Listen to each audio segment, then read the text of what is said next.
He would go high, he would go low, he would go in, he would go out, left and right. So it made him so unpredictable that you didn't understand what was coming next and you couldn't figure it out. Like he would hit you from this side, and then he would hit you this way. He would hit you with power, then he would tap you to get the reaction. It was again, it was someone like myself being like a third grader learning from somebody who was a college professor. Welcome to the Martial Theory Podcast. Anthony, thanks so much. Steve, appreciate it.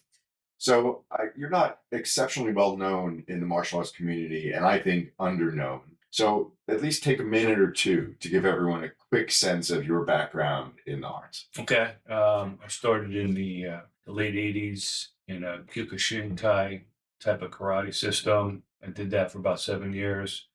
UFC started, and obviously everybody researched groundwork, and we did too, my training partner and I. And we went through a bunch of other systems, and then it wasn't until we met our jiu-jitsu instructor, Japanese jiu-jitsu, that really took me on a loop, and it really made me understand the martial arts a lot better the way he was teaching us. He was teaching us more theory as opposed to technique, and principles as opposed to just like blocking and kicking. So that really elevated my martial arts career, and haven't looked back since. I was privately trained for about 25 years with my training partner and my instructor, and then from there, I mean, over the years, I just opened up a martial arts school and teaching and practicing on my students to find the enlightened way. And I'm blessed to have been introduced into the martial arts, and so many benefits. It sounds cliche, but it's just I got a lot of benefits from it. And then as an instructor, just teaching and seeing the students get better and the parents being proud of them is absolutely incredible. So I'm so blessed. So who was your instructor and what styles are in your background? So my main instructor was Tony Zeno. He taught out of we call it a dungeon dojo. It was actually he didn't even have a sign. He had a door that was painted camo, and I walked in there, and it was actually in a basement, it's brick and no windows. You couldn't see. He locked the door, and he only had about 12 students, but they were incredibly talented. So I did that, and then my jiu-jitsu instructor was Shelly Gelfman. He was from Brooklyn, and he trained under Elmore Rowe and John Sisti back in the 60s. And the stories that he told, and the real life scenarios that those guys went through to perfect their art. So those are two, again, blessed to actually have two instructors, but both are incredible instructors in their own right. One would take their shirt off their back for you, and then one would beat you up with love. But yeah, so both of those instructors have meant the world to me. So do you have a name for what you teach now, or do you have a style name? Yep, we call it a Kokoro Kai JuJitsu, spirit style of the gentle art. I felt that combining the arts that I did over the years was a major advantage, because over the years you'd go to a karate school and they would just know karate, and we had trapping and grappling and weapon skills, and now with the jiu-jitsu stuff, it was absolutely incredible. The stand-up jiu-jitsu is really what sets us apart, but I felt I can't really do his system justice, so in the beginning, especially because I had to open up the school, I was like, let me start my own thing, but heavily influenced what he calls JMS Jiu-Jitsu, which was Johnny, Mo, and Shelly. That was their name. So that's what he calls it. And he has a wolf, over the globe with the claws. And I'm like, that's not really kid friendly for a martial arts school. So, but that type of brutal training I keep for the adults and the more advanced people. And then, the karate and the basic judo throws and the grappling, I do for everybody else. Right. So I think every style is distinctive in some ways. And you talked about some of the main principles and concepts that really drove you forward as a martial artist. So maybe between those two things, there's some kind of question for me here, which would be, what is distinctive about your particular system if someone were to look at it or compare it to some other systems? Maybe, now, I'm not saying better in every way, but distinctive. And does that emerge perhaps from a particular principle or concept for you? Okay, so, well, when I first started my martial arts career in karate, like everybody else, you learn a block, you learn a strike, you learn a kick, you learn whatever. It was technique based, and every other martial art from there, whether it was the grappling or the boxing or the kung fu styles, you learned a technique as opposed to a principle. When I met my jujitsu instructor, it took me a few years to understand what he was trying to explain to me, principle wise. So he would teach a technique, but then he would also teach anywhere from a few principles to a half a dozen principles in that technique. So me being, taught one way for so many years to switch it was kind of it was kind of weird. But once I understood what he was trying to teach me, that's when my learning actually improved so much quicker than And usual. what was that? What was he trying to teach you that was different from how you'd been learning? Well, like for a technique, he would say Kodegash, which Yeah. is the wrist lock. He would actually explain where on the hand that you'd put the pressure because of the angles, because of the leverage, and then where you're standing. So the angles would be different, and then what you're thinking about on top of that. And then he would also say instead of using your hands, we would use your arm that's attached to your body. So now you're not just using your wrist power, you're using your whole body. So once that started happening, things started clicking. So I'm like, wait a second. So this hip throw is not really just my hip lifting you up. It's the footwork. It's the level that you have to be at. It's what you're thinking about. It's instead of the person's there, you're actually going around the person. So it was really high level. And in the beginning, I was way over my head. But once I started understanding the principles, that's when my training really improved. And then as you're teaching that to another student, that's when I realized like they don't understand. So I would have to explain it, and then I noticed the progress of my students getting better would improve because they're working on principle along with the technique part of it. So principles for me was his favorite was like entering. So instead of just doing a block, he would actually do the block but enter. So, but it looks the same, and that's what one of his principles. It looks the same, but it's not.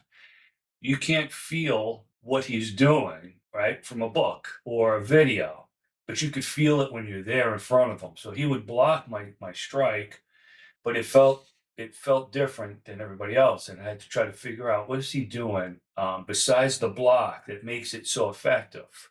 And so his energy would come in, and it felt like he was engulfing me, even though I'm actually attacking him. He's actually attacking me with his energy and his body and his motion, and it was absolutely incredible. And once things like I said started clicking like that, I started really buckling down on principles. If you're enjoying this podcast, please subscribe, like, and follow. What takes 5 seconds for you actually means a great deal on our end. More than that, nothing is more powerful in our martial community than word of mouth. So please tell other martial artists you know about this podcast. Better yet, send it to them. And if you haven't already, please check out my book, Martial Theory, which has been called The Art of War for the Martial Arts, and which is available on Amazon in paperback, ebook, and audiobook formats. And if you want to join the movement of martial artists coming together to dig deep into martial arts theory and strategy, then join us at martialtheoryu.com, where a range of senior instructors and I provide instruction, articles, live events, Q&A sessions, discussion forums, and more. Martial Theory University is also where you can see instructors interviewed here demonstrate the concepts that they discuss on the podcast. And when you join us at martialtheoryu.com, please make sure you save 20% with the code MTPodcast. Finally, if you don't want to join us at Martial Theory University, but want to support the time and effort it takes to produce this podcast, then please support us on Patreon, which you can do for as little as $5 a month. But once again, if you join us at Martial Theory University, make sure you use the discount code MTPodcast for 20% off while it lasts. And now, this week's episode.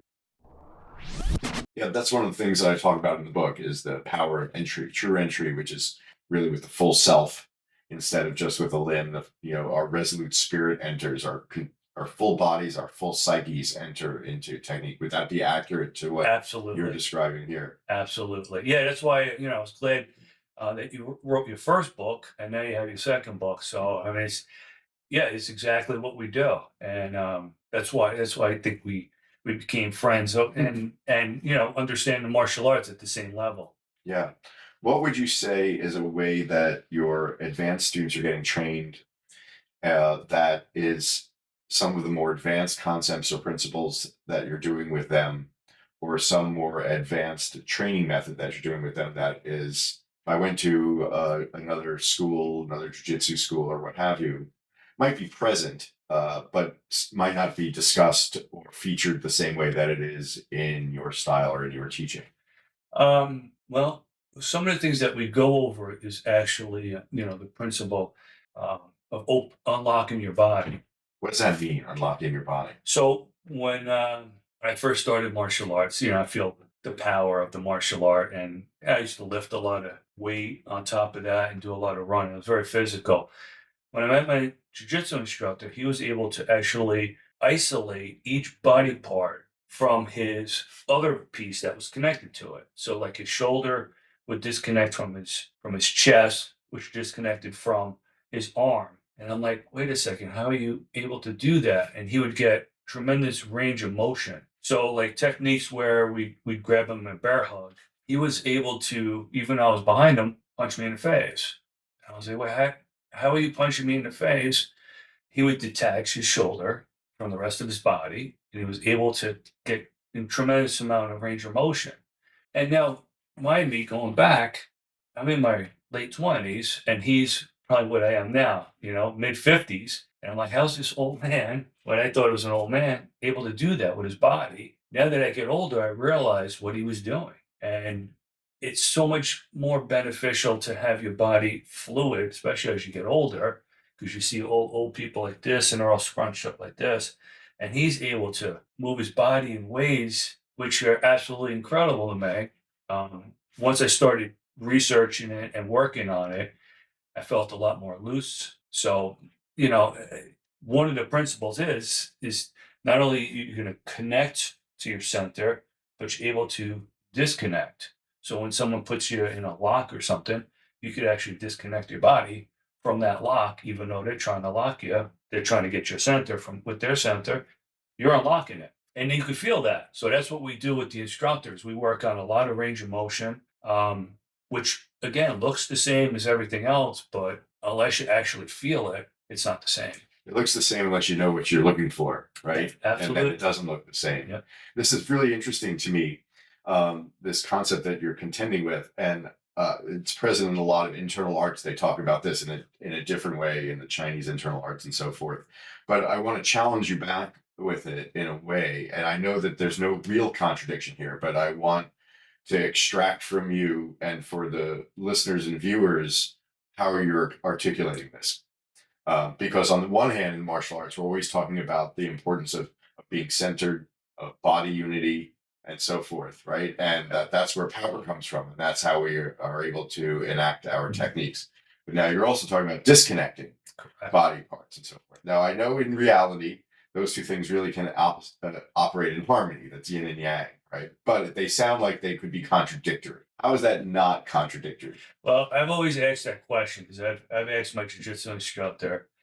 And again, he's at such a high level, you have to understand because he couldn't really explain what he was doing technique wise, but he was explaining it principle wise. So we would say, hey, wait a second, when you're doing this nick yo, you have your left foot forward, but you're telling me to put my right foot forward. He goes, it doesn't matter what foot goes forward. You're feeling the technique in the person. So then I would ask, wait a second, like you said, you're supposed to be connected with your center. He goes, in that split second, you can be connected with your center, and in the next split second, not be. So you're working hard and soft, literally one right after the other, like a machine gun. Boom, boom, boom, boom, boom, boom, boom. So just when I would think he's really hard, he would go soft. Then he would go soft and it would be hard. He would go high, he would go low, he would go in, he would go out, left and right.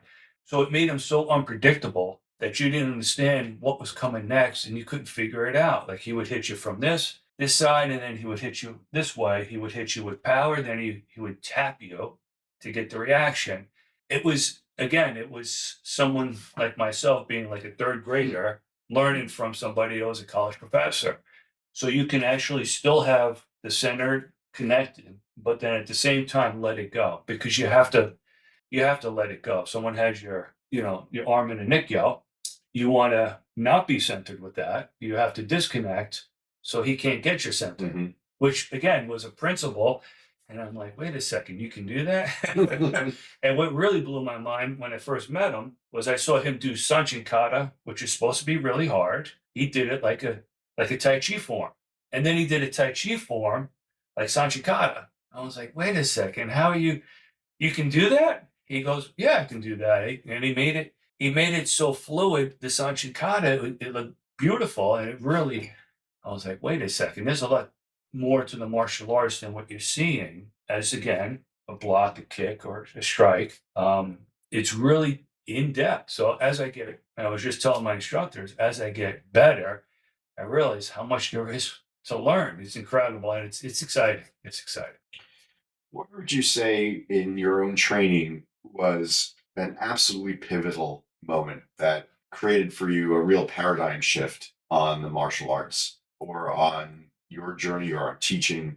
But what was, you said maybe in part the recognition of principles, but let's go beyond that general statement and take it a little deeper. Where did your understanding of the arts, your perspective on the arts really take a pivoting turn? And it could be a more specific principle or Right. something, but or something completely different, personal revelation. Well, my first pivoting was, I did one martial art before I went to that karate school. And then I realized, hey, there's different martial arts, and I could understand like a good karate system from a bad karate system.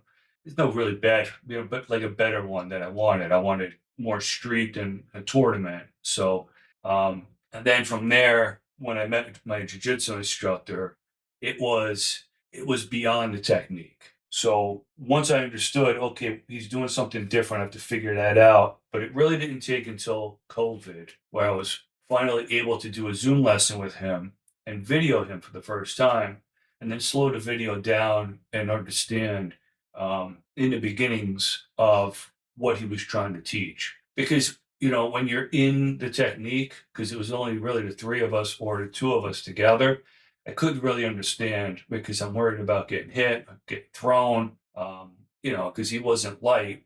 Not complaining, but that's the way he taught. So, and then we'd get, my training partner, I'm like, well, he did it this way, but it doesn't feel the same. So we had to research that a lot.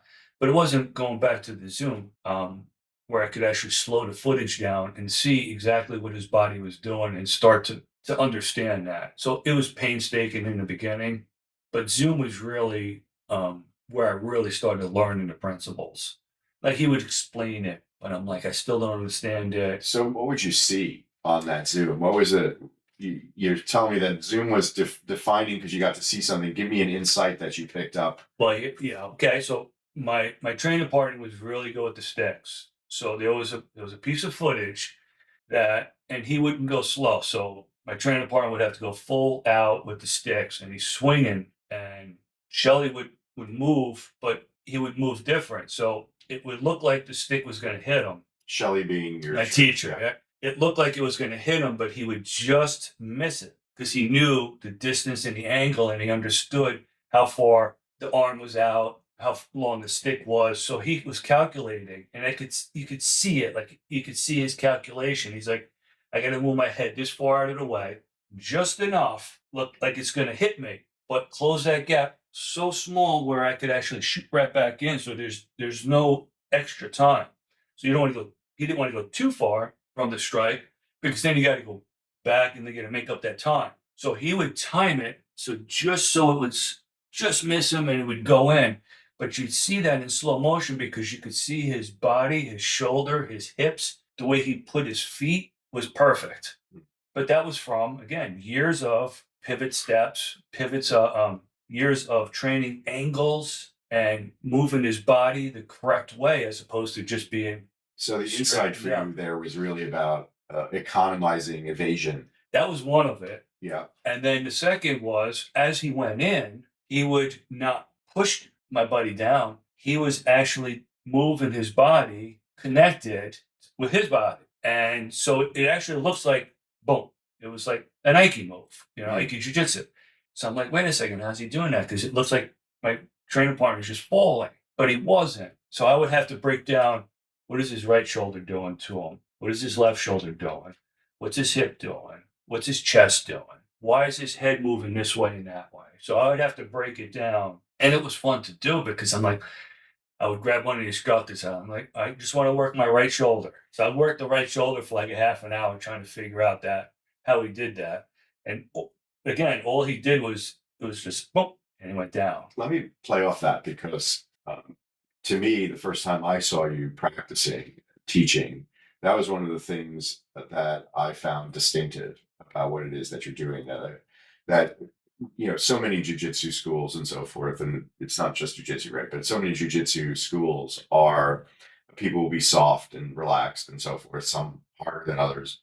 When I saw you doing your techniques and your students working, there really was a kind of relaxation, a kind of softness, um, almost in a good way, in a good sense of it, a nonchalance to what you guys were doing. That everything was really looking economized in terms of its motion, relaxed in terms of its body mechanics, and so forth. Yet, of course, powerful in terms of the effect upon the opponent. That's one of the things I talk about is that how we should define power should be that we're trying to create more effect with less effort. Right, that's the real definition of power. Right, so if you have more effect with more effort, you're not getting any more powerful. You're just working harder. Right, and we don't want less effect, obviously, with less effort.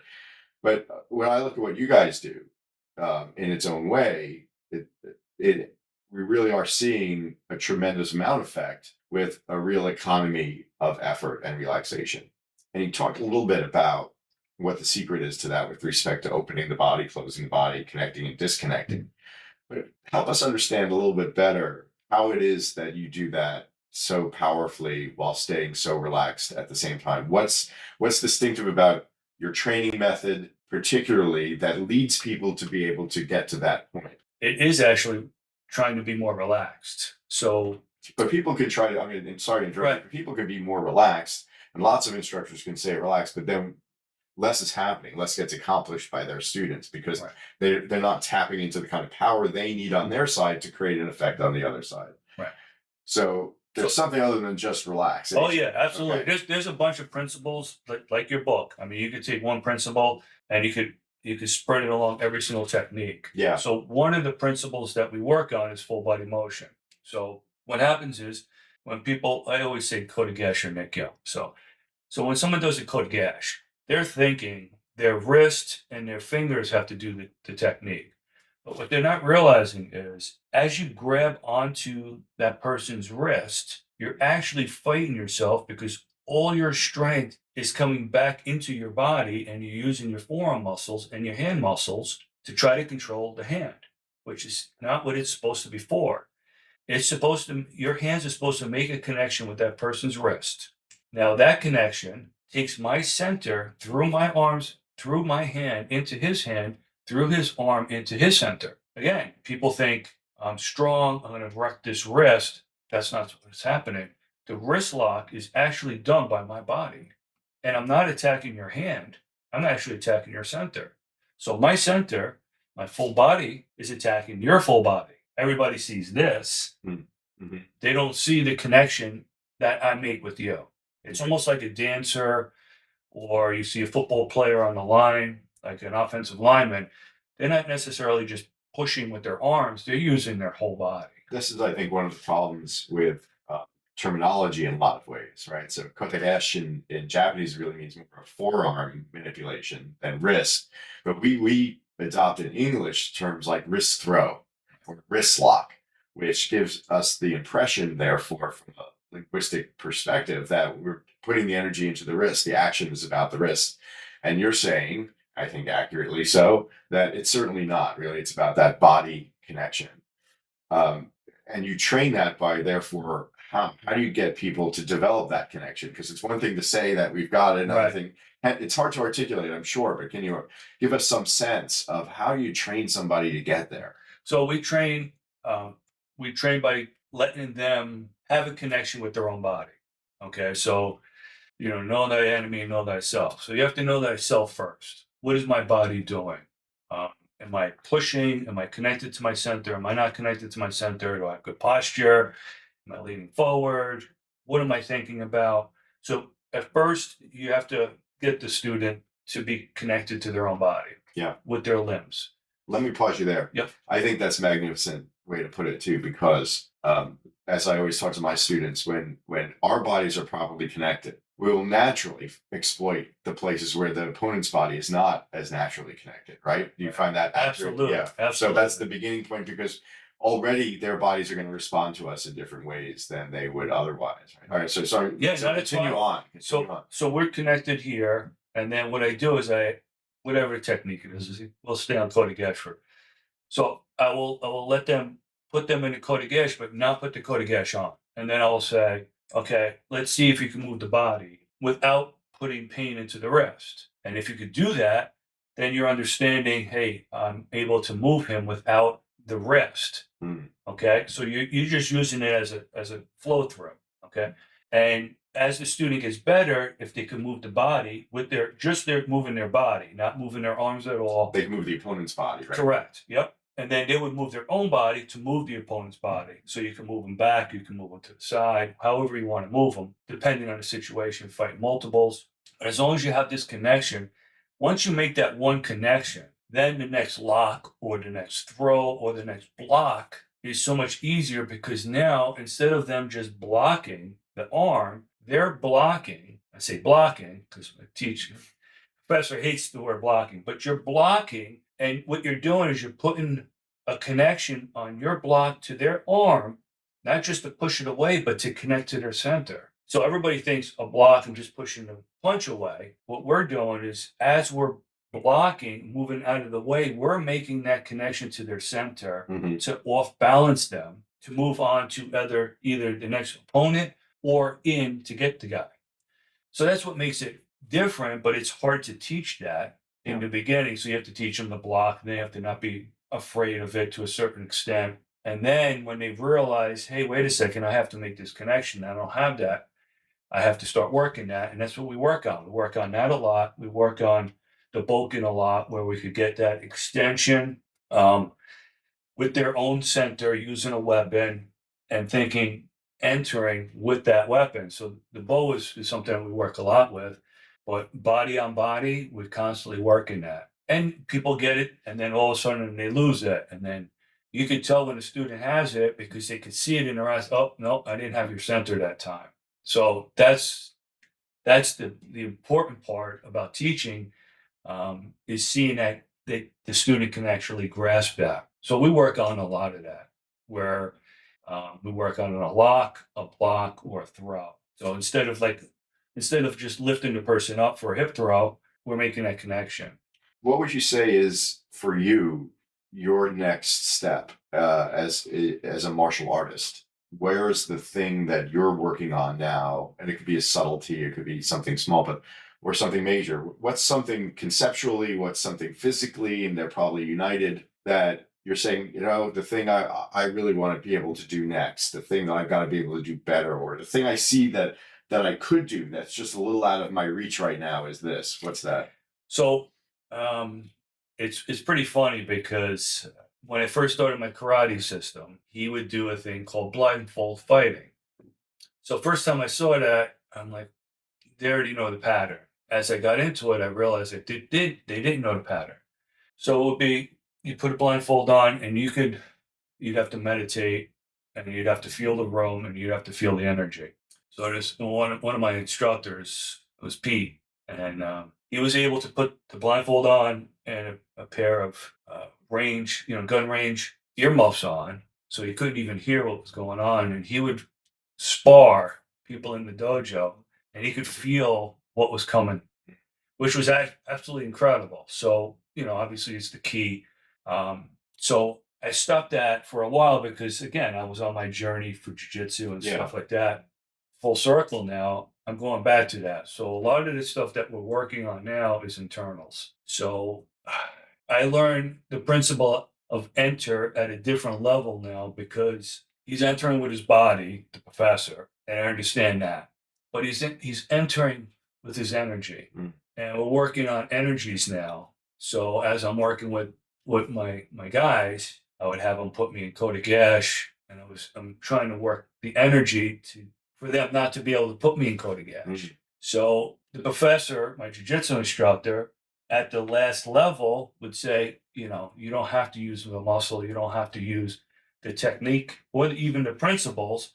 What you really need at the highest level is internals. So that's what we've been working on for the last few years, Mhm. and it's really opened up my eyes to a lot, which looks fake, but it really isn't. Again, it's unless you feel it, you can't really train towards it. So that's what we've been working on for a while now, and I've had it before when I first started, when I was in my teenage years, and I worked it, but then I went away from it, and now the student appears. Yeah. You know what I mean? Right. Now it's for me to Right. learn it again at a different level, and it's absolutely amazing some of the stuff. And like I had my guys hit me. So one of the ways we do it, so I have them hit me, and I collapse my posture, and I could feel that he's really hurting me. So I keep the good posture. I keep the good energy. I get in that state. When they hit me, they could actually feel the difference in my mental state. And when they hit me, they could feel the difference in my body, which is absolutely amazing. So, you know, so we've been working on that a lot. It's amazing in the martial arts how there's always so much more. I mean, every time we go through one door, we see 10 more doors that we have to go through. Before we continue, just a quick reminder that if you want to see our guests demonstrating the theory they discuss here on the podcast, then join us at Martial Theory University by going to martialtheoryandtheletteru.com and make sure that you use the coupon code MTPodcast for 20% off while it lasts. Also, if you're enjoying thinking theoretically here, or even if you just enjoy thinking at all, and you want to learn more about it for your career, as a parent, or just for your own development, then please visit my Substack, Perlman Actual Intelligence, for tips, instruction, and discussion on critical thinking. Just go to Substack, Perlman Actual Intelligence. I actually recently visited both of my instructors because they're in their early 80s. But I specifically went down to see my jiu-jitsu instructor, and he's 82. And I saw him 6 months earlier. So I'm like, oh, I got 6 months more of training. I'm going to go down there and show him what I learned. And not to my surprise, but he got better himself. So he keeps moving the goalpost. I'm trying to catch him. But that's what's amazing. Is a guy that's in his early 80s is able to still do the martial arts at such a high level, and it's just absolutely incredible. Me being in my mid 50s right now gives me hope that in the next 30 years I can train and get even better than I am now. And it's just one class, one lesson at a time, one workout at a time. And you look back, and I'm glad I didn't quit on myself. Yeah. And that's why I always tell my students, I'm like, you can do it. If I can do it, you can do it. It just takes training. It takes one lesson, one workout. Just believe in yourself, and you'll get there. I like what you were saying about with respect to they could sense the change in your intention when you're getting hit differently with different mindsets. And one of the things that I always talk about is that to get there are limits to this, of course, for everybody, for sure. But there's one of the tricks, so to speak, for not getting hurt when you get hit is not acknowledging it, right? Because it's drawing our attention to the hit or to the pain, to the impact that actually creates the pain. Correct. Yeah.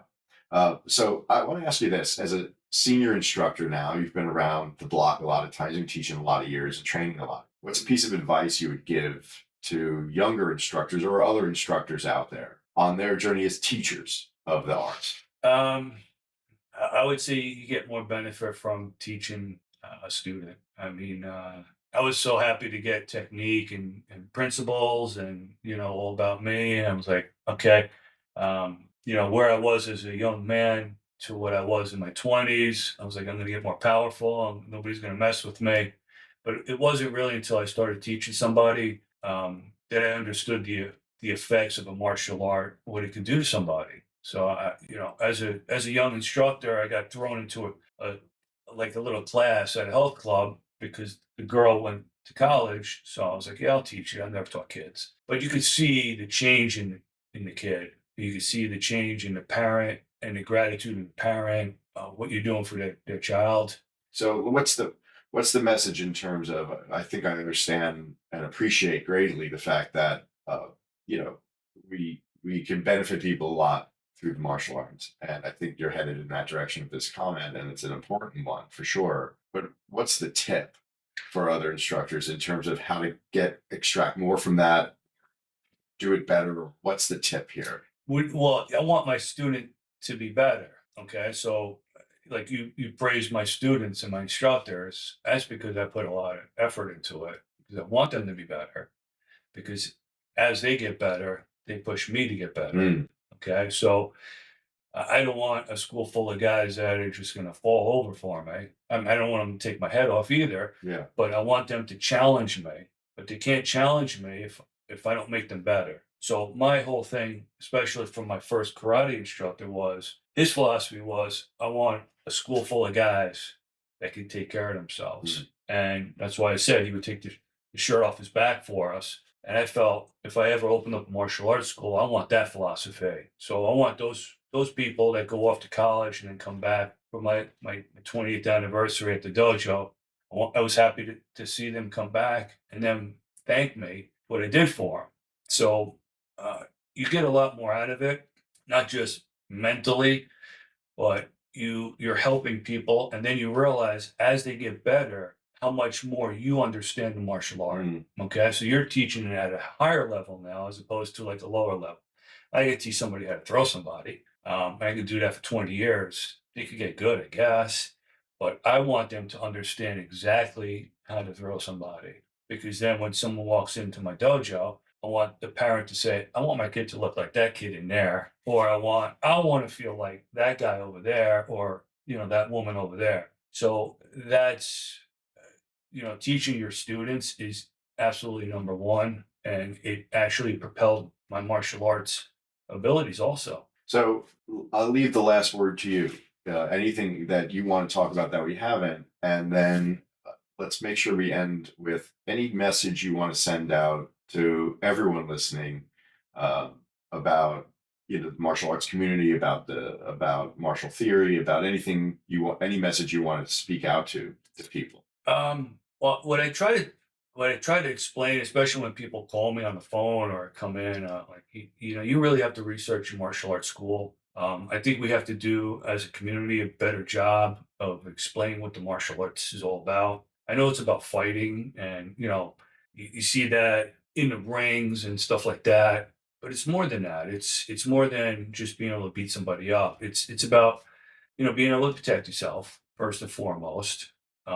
Try to keep the ego in check, but helping people feel better about themselves so they can walk taller and have more confidence. That usually propels someone that wants to attack because they want somebody that's a victim. They don't want Mm. a challenge. So you don't really have to get beat up at the dojo every single night. You could you get roughed up a little bit, but you want to be able to make the next class, go to work the next day, go to school the next day, and it's going to take time. But I always tell people, don't quit on yourself. If you don't quit on yourself at the dojo and you do that class, whether it's 45 minutes, an hour, 2 hours, you give yourself up to that dojo. You're going to feel great. You leave all your troubles behind. When you come off the mat, it's like, oh, I got to do this, I got to go to work. But for that 1 hour, it's such therapy that people that don't do it really don't understand. And I wish more people would take the opportunity to give it a chance. I always tell my students, whenever anything's going on with them, I say, well, martial arts fixes everything, Yeah. at least for the time that we're engaged in practicing it. Everything else goes away, and we're just in that moment doing martial arts, and everything feels good. Absolutely. Our bodies are working right. We're interacting with people in a constructive way, even if we're getting hit by them, but it's still constructive somehow for all of us involved. Right. Yeah, it's funny because like, a lot of times work or whatever you're doing, I'm lifting, I'm tired. Once I hit that mat, I feel no pain. Yeah. Once I come off the mat, like I'm limping or whatever, Right. because I'm older, but Yeah. but I feel no pain on that mat. And Why it's is, so why much is that? Why is that? Why is it that when we get on the mat, no matter how much pain we're being put in, we don't feel any pain? I don't know. I wish we could bottle it. Yeah. I think because we're in our happy place. Yeah. We feel good about ourselves and we feel good at what we're doing. It's a positive environment. And again, I don't put any other places down, but I've been in schools. I'm like, the vibe is just not there. It's not, it's not comfortable. I feel it feels icky. You want a place that you feel like home and these people Mhm. care about you. And Yeah. it's so important. And the group of guys that I got introduced to lately with Saratoga and in your book and all that, a bunch of wonderful guys, and I'm happy to be with you guys now. Well, we're happy to have you, and I love your point about keep training, keep showing up. Because as I always tell my students, I'll tell you the only difference between the great instructors that you see and the people who aren't doing it is that they kept showing up all the time. They just kept Absolutely, doing it, absolutely. and so I'm really glad you kept showing up, No, because this has been I a appreciate it. people have taught you that. Thank you for your time. I appreciate it. Please share the work we're doing here with other martial artists, and of course, please subscribe and follow. To see instructors interviewed here demonstrate the theory they discuss, join us at Martial Theory University by going to martialtheoryu.com and make sure you use the discount code MTPodcast for 20% off while it lasts. Finally, if you generally enjoy thinking and want to learn more about it, then please join my Substack, Perlman Actual Intelligence.